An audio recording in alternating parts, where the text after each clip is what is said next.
30,000 কোটি টাকার একটা চেক পাইছি আমরা এখানে। সবাই মিলে আমরা টিম আসছি, আইসা ওনার গাড়ি ঘেরাও করে ফেলেছি। তারপরে উনি করেছে, এই দেখেন গাড়ির অবস্থা। উনি পালানোর অনেক চেষ্টা করছে, বাট পালাতে দেই নাই। আমরা পালাতে দিচ্ছি না কাউকে।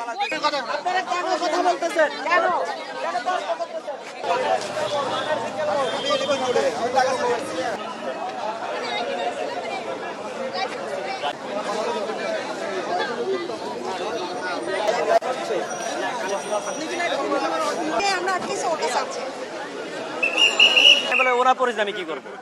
ঠিক আছে, সেই ভাবছে যে আপনারা আসলে এটা কিভাবে পেয়েছে আমাদের একটু দেখাবেন। এটা এখানে আসলে কি আছে আমরা একটু এটা আপনার হচ্ছে গিয়ে কি মানে কিভাবে ধরছি এটা বলবো, ফার্স্ট টাইম থেকে বলবো। মানে আমরা এখানে দাঁড়িয়ে ছিলাম, হ্যাঁ আমরা ট্রাফিকের কাজ করতেছিলাম। একটু খুলেন। চাবিটা হচ্ছে আমাদের গাড়িটা কি মেইন চেক হইছে আমাদের সাথে যে খোলা আছে, একটু চাপেন, আপনি চাপেন লাইভে আমি দেখাই। একটু খোলা, হ্যাঁ আমরা একটু দেখি। হ্যাঁ একজন দেখান একটু আমাকে। আমরা ফার্স্টে ওখানে দাঁড়াইছিলাম, তারপর ওনাকে বলেছি গাড়িটা খুলেন। উনি বলতেছে এটার মধ্যে ওষুধ আছে, এটার মধ্যে কাপড় চোপড় আছে। আমরা বলেছি তারপর আমাদেরকে একটু দেখান, ওষুধ যেহেতু দেখান। উনি বলতেছে খুলবেন না, তাড়াহুড়ো করতেছে। আমরা বলতেছি তারপরে দেখবো। তারপর যখন জোর করেছি, সবাই মিলে আমরা টিম আসছি, আইসা ওনার গাড়ি ঘেরাও করে ফেলেছি। তারপরে উনি করেছে, এই দেখেন গাড়ির অবস্থা দেখে আমরা ওনার হচ্ছে লাইসেন্স ছিল না, ওনার অবাক হয়ে গেছি। এই দেখেন গাড়ির অবস্থা, এই যে গাড়ির ডকুমেন্টস দেখেন। আসলে কেউ যাবে না। আমি শুধু খুললে দেখাবো ওই জিনিসগুলো। আমি একটা জিনিস খুললে দেখাই ওই জিনিসগুলো। হ্যাঁ দেখাই আপনাকে। সুদের কোনো কিছু দেখতে পাইনি। 30,000 কোটি টাকার একটা চেক পাইছি আমরা এখানে। প্রধানমন্ত্রী সহকারী, হ্যাঁ একান্ত সচিব। তারপর আরো কিছু আছে ওইখানে। মামলার কাগজ গুলো নাও, মামলার কাগজ গুলো নাও, মামলার। এই ওনার ছবিটা একটু দেখান। এই যে দেখি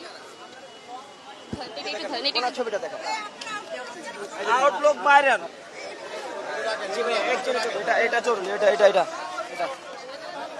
এইখানে হচ্ছে মানে যত যা পাইছি সব হচ্ছে অবৈধ সরকারি জিনিস। আর আমরা একটা টাকা 300,000 কোটি টাকার একটা চেক পাইছি, যে চেকটা হচ্ছে টাকা অ্যামাউন্ট তোলা হয়েছে শূন্য। এই যে দেখেন আমরা ফার্স্টে হচ্ছে একটা পাই, এই যে এইটা আমরা ফার্স্টে পাই।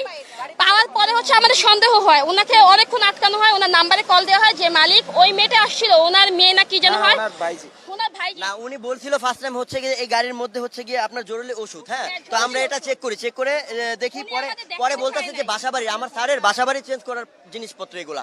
তারপর উনি চেক করতে দিচ্ছিল না, তারপর জোর জবরদস্তি করে এক কথা চেক করা হয়েছে। তারপর এই ডকুমেন্ট বের হয়ে উনি পালানোর অনেক চেষ্টা করছে, বাট পালাতে দেই নাই।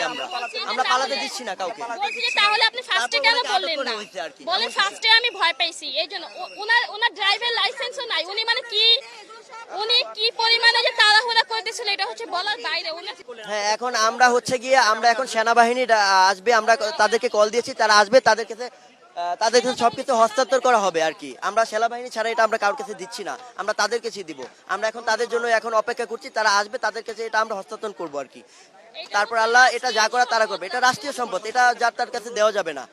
এটা হচ্ছে রাষ্ট্রের সম্পদ, সেনাবাহিনী আসবে, আমরা সেনাবাহিনীর হাতে এটা তুলে দিব, তারপর হচ্ছে এইখানে আমরা ছেড়ে দিব।